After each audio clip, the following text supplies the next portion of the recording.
Bien, vamos a ver ahora los cuerpos de agua y dentro de los cuerpos de agua unos particularmente importantes que son los ríos. Los cuerpos de agua entonces son estos sectores cubiertos de agua dulce, no salada, no el agua de mar, que se encuentran sobre los continentes. Los más importantes son los lagos, que son superficies amplias, profundas, en donde se acumula el agua, generalmente aportada por un río. Es una zona hundida de la corteza terrestre donde se acumula el agua. Hay lagos muy importantes que han posibilitado que alrededor de sus aguas se desarrollen civilizaciones muy importantes o ciudades o actividad muy importante. ¿Por qué? Porque los lagos, además del agua dulce, proporcionan pesca, proporcionan también la posibilidad de movilidad a través de la navegación. Hay lagos que están formados, les decía, por ríos, por el aporte de ríos que desde la parte más alta de la montaña o desde regiones más lluviosas traen agua. Pero hay otros lagos que son formados por el derretimiento de los glaciares, es decir, zonas generalmente de las montañas más altas en donde la nieve se compacta, forma gigantescos bloques de hielos y a eso se le llama glaciar. En las épocas de un poquito más de calor, cuando, por ejemplo, se produce la primavera o el verano, aunque siga haciendo frío en esas regiones de alta montaña, los glaciares se calientan un poquito y empiezan a producir el deshielo. Es decir, el hielo se convierte en agua. Y esa agua comienza a bajar en pequeños arroyitos o en hilos de agua muy chiquitos, como por ahí podemos ver nosotros las vertientes en las sierras, y van formando cursos más grandes que luego acumulan el agua en las zonas hundidas, formando los lagos glaciarios. Estos lagos, los que son formados por ríos o los que son formados por los glaciares, son siempre lagos de agua dulce. Pero hay otros lagos o lagunas que son menos profundas, las lagunas son de profundidades menores, pero hay otro tipo de lagos que no tienen agua dulce, que tienen agua salada. Es bastante difícil de explicar porque si están en el continente y ya hemos explicado que las lluvias son las que forman los cuerpos de aguas continentales y las lluvias son de agua dulce y los cuerpos de agua lo son también, entonces ¿cómo es posible que nos encontremos de repente con lagos de agua salada? Vamos a poner un ejemplo muy cercano, que es la Laguna Mar Chiquita, acá en el norte de nuestra provincia de Córdoba, ¿sí? Fíjense, la vamos a ubicar acá en Argentina, en el centro, en la provincia de Córdoba. La Laguna Mar Chiquita, así como otros lagos muy importantes del mundo, como por ejemplo uno que se llama el Mar Muerto, que está en Israel, otro que se llama el lago Aral, que está en el centro de Asia. Hay varios lagos en el mundo de agua salada. ¿Por qué razón estos lagos tienen agua salada? Porque en realidad son acumulaciones de agua producto de alguna invasión del mar en otros tiempos geológicos, ¿sí? Puede ser que en otros tiempos geológicos la corteza continental haya descendido y esto permitió el avance del océano. Luego la corteza continental ascendió y el océano se retiró, pero en las zonas hundidas dejó acumulación de agua y esa agua es salada. Si esa agua salada que formó un lago salado se alimentó luego por ríos o por algún otro curso de agua, dio origen a un lago salado, producto de un residuo de una invasión del mar. Estos lagos salados, obviamente, generalmente el agua de estos lagos no es posible consumirla, pero tienen todo un ecosistema de agua salada, peces, plantas de aguas saladas que los hacen muy muy particulares, ¿sí?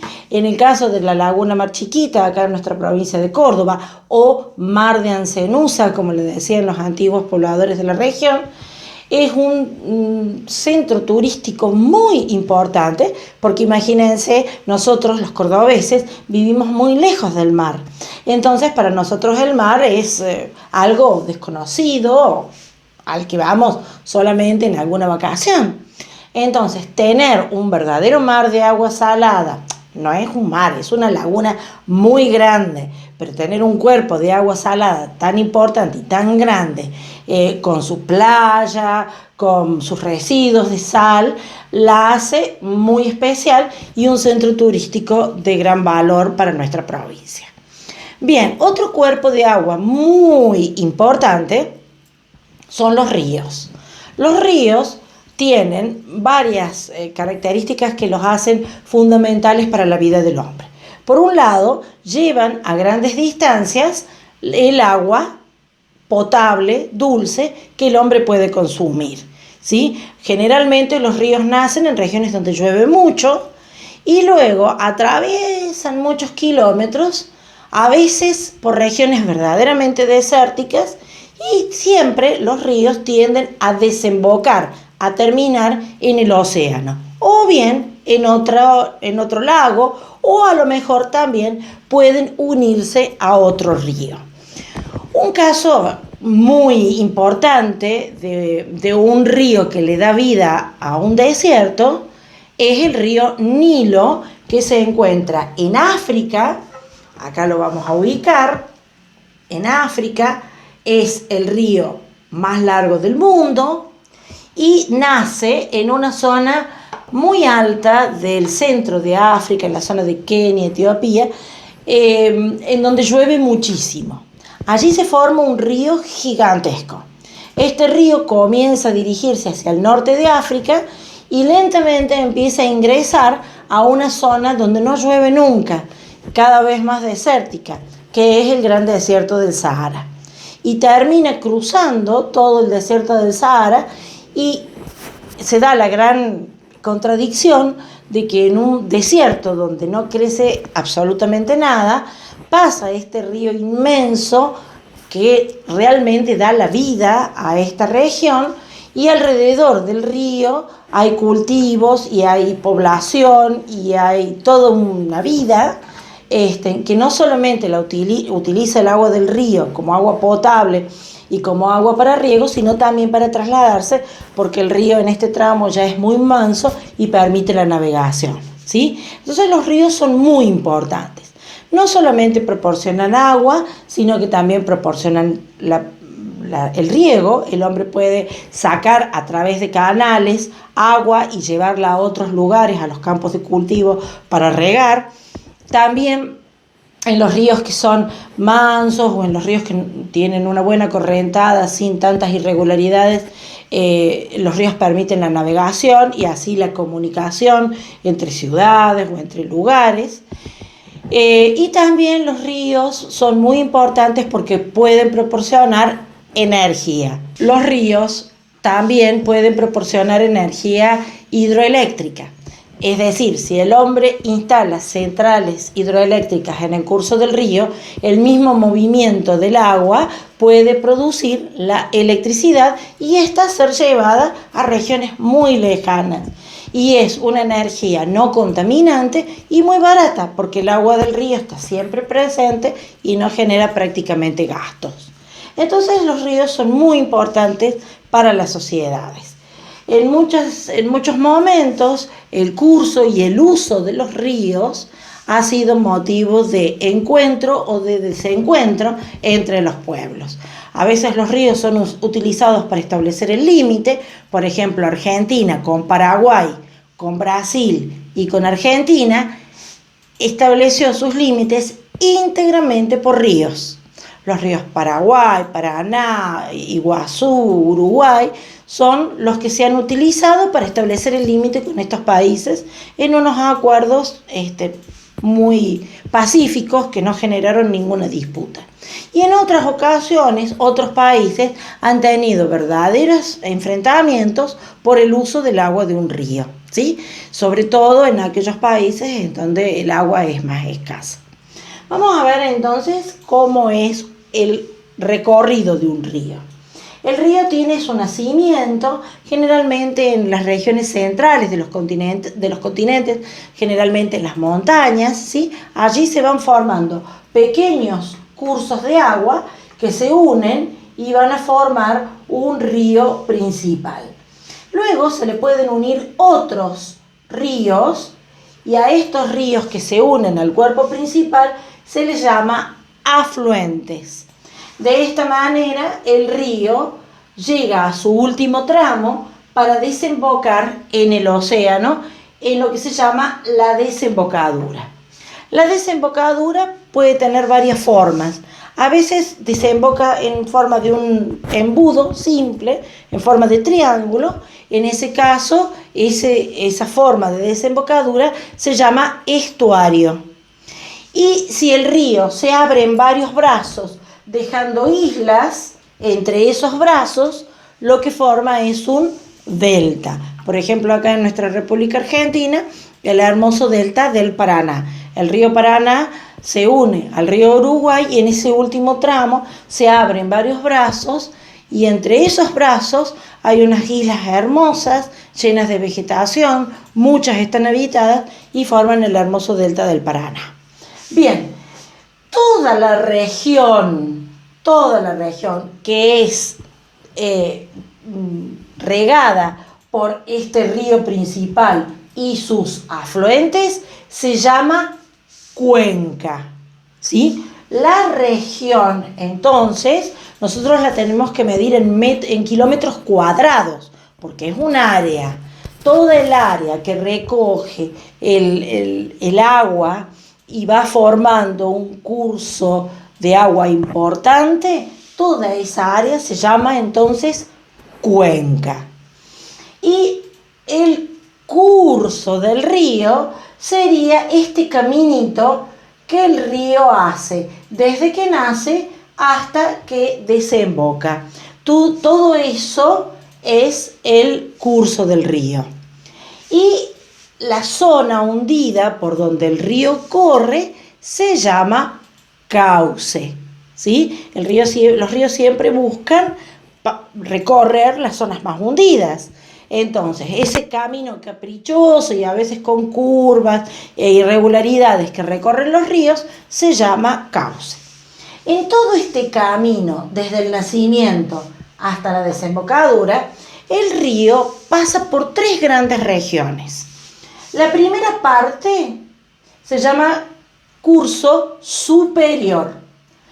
El curso o cauce superior del río generalmente tiene forma de, si nosotros lo cortáramos, así como si cortáramos una torta, veríamos que tiene forma de V corta, ¿sí? El río generalmente corre muy profundo y encajonado, y en este tramo, en la parte superior, el río suele ser muy violento, tener mucha velocidad, tiene pendiente, ¿sí? Y es una parte en donde el río es violento y arranca rocas, ramas, árboles. Cuando crece un poco lleva gran cantidad de agua y empuja todo lo que encuentra en su camino. En esta parte, o sea, en el curso superior, el río tiene un alto poder erosivo. Si recordamos lo que vimos en temas anteriores, erosionar es destruir, es romper. Entonces, en este sector, el río tiene un poder muy grande y destruye todo lo que va encontrando a su paso. Generalmente el fondo del río, donde hay rocas, cambia todos los días, porque la misma velocidad del agua va empujando rocas y las va cambiando de lugar. La parte media del río, que sería esta que estamos marcando acá, ya no tiene tanta forma de V corta, sino que tiene una forma más bien de U. El fondo del río es ya más redondeado y hay un detalle muy importante. El río pierde velocidad, ya no es tan rápido y violento como en la parte superior, sino que empieza a tranquilizarse un poco. pero todavía tiene fuerza suficiente como para empujar rocas o árboles o troncos. Pero la función principal ya no es de erosionar, sino que en este tramo el río más bien transporta lo que ha erosionado más arriba, ¿sí? Entonces, el curso medio del río es fundamentalmente de transporte. Y por último, llegamos a la última parte del río, ya cercano a su desembocadura, y si hiciéramos un corte del río en esta parte, veríamos que es una U mucho más abierta. Es una U bien amplia. El río ya es amplio, poco profundo, pero amplio, ancho y muchísimo más tranquilo. Ya no tiene nada de la velocidad que tenía tramos más arriba, sino que es un río que discurre tranquilito y casi sin ningún tipo de peligro para la población o para la navegación. En este sector, en el curso inferior, el río ya no tiene fuerza para transportar rocas. Entonces comienza a depositar en sus costados. Generalmente ya la roca se ha roto, se ha fragmentado mucho y comienza a depositar arena. Entonces, en el sector inferior del río son frecuentes las playas de arena. El río es manso, es tranquilo y con playas de arena muy importantes. Muchas veces acá en los ríos de Córdoba nosotros vemos en el mismo río que en una determinada población tiene un balneario con ollas profundas, para nadar, para tirarse. El río es peligroso, es violento, y ese mismo río, varios kilómetros más abajo, tiene unas playitas de arena hermosas y el río es muy tranquilo. Justamente es porque pasamos del cauce superior o del cauce medio al último tramo del río, que es el curso inferior, en donde ya el río va más tranquilo y deposita todo lo que ha venido arrastrando desde su parte superior. Bien, otra cosa importante es la cantidad de agua que lleva el río. Hay ríos que son gigantescos, como por ejemplo el río Amazonas, que está en el centro de América del Sur. Acá lo vamos a ver, nace bien al oeste, en plena cordillera de los Andes, y cruza toda América del Sur, parte de Perú y todo Brasil, y desemboca en el Océano Atlántico. Es un río gigante, se le dice el río mar, porque hay tramos en donde prácticamente no se ve la otra orilla, de una a otra orilla es difícil de ver de tan ancho y caudaloso que es el río. Y hay otros ríos que son mucho más humildes y pequeños, como por ejemplo un río que nosotros podemos ver todos los días en nuestra ciudad, que es el río Suquía, ¿sí? ¿Y de qué depende la cantidad de agua que lleve un río? De las lluvias que lo produzcan, perdón. Esta cantidad de agua hace que el río tenga más o menos caudal. Incorporamos otro término, caudal. ¿Qué es el caudal del río? La cantidad de agua que lleva justamente este curso de agua. Ahora, el caudal no es todo el año el mismo. Nosotros lo podemos ver aquí en el río Suquía. En el verano, en el mes de enero, el río suele llevar bastante agua. Y en el invierno, el río lleva poquita agua. Entonces, ese cambio en la cantidad del agua o caudal se llama régimen y depende de las lluvias o del deshielo si al río lo alimentan las nieves, ¿sí? Cuando los ríos aumentan su caudal en el verano por las lluvias, se dice que el río tiene un régimen estival.